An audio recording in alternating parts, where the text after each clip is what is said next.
Hi guys. నిన్న మా మదర్ని అడిగిన, మమ్మీ నువ్వు ఇన్ని టెన్షన్లు పెట్టుకొని బాధలు పెట్టుకొని ఎట్లుంటున్నావు మమ్మీ అని అంటే, లేదురా మీకోసమే నేను చేస్తున్నా కానీ ఆమె మాత్రం పోయినాక తెలుస్తాను. వాళ్ళ మదర్ కూడా ఆమె పోయినాకనే వానికి చాలా రియలైజ్ అయ్యిండు. Hi guys.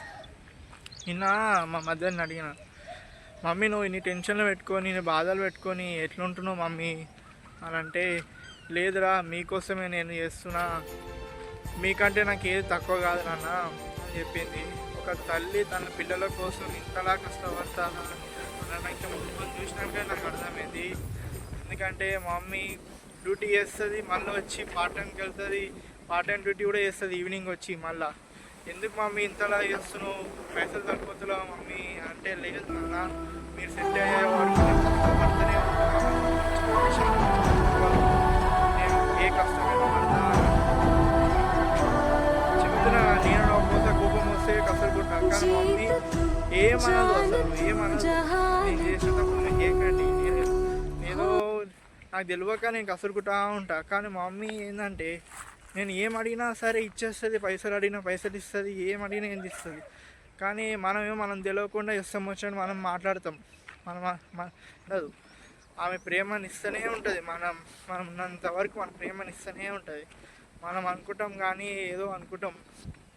ఆమె మాత్రం మనని ఆమె ఉన్నంత వరకు మన విలువ తెలియదు, ఆమె పోయినాక తెలుస్తుంది ఆమె విలువ. ఎందుకంటే మా ఫ్రెండ్ వాళ్ళ మదర్ కూడా చనిపోయింది.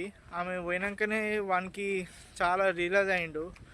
నేను ఎప్పుడు రీసెంట్గా చనిపోయింది వాళ్ళ మదర్ కూడా. పాపం నాకు అప్పుడే అర్థమైంది, అరే వాళ్ళ మదర్ ఉన్నప్పుడు వాడు ఇట్లా చేసిండు, కానీ లేనప్పుడే వాడు ఇంతగానో ఉంటే నాకు మా మదర్ ఉండి కూడా నేను ఇంతగానో ఇట్లా చేస్తున్నా అని రెగ్యులర్గా ఫీల్ అయినా. ఇక నెక్స్ట్ డే పోయి మమ్మీకి పోయి, సారీ మమ్మీ నేను గురించి నేను తగ్గుతున్నా మమ్మీ, మంచిగా ఉంటావు మమ్మీ నీతోనే అని చెప్పి. అసలు నాకు బాధలేదు, అసలు మాట్లాడుతున్నావు చూడు అది నాకు ఓకేరా, కసుకుంటే నాకు ఏం బాధ లేదు నాన్న, అసలు నాకు అవసరమే లేదు. అసలు మాట్లాడుతున్నాను 5 నిమిషాలు కూర్చొని మాట్లాడితే దాని ఇట్లా అనిపించింది నాకు. ఫుల్ బాధ అనిపిస్తుంది.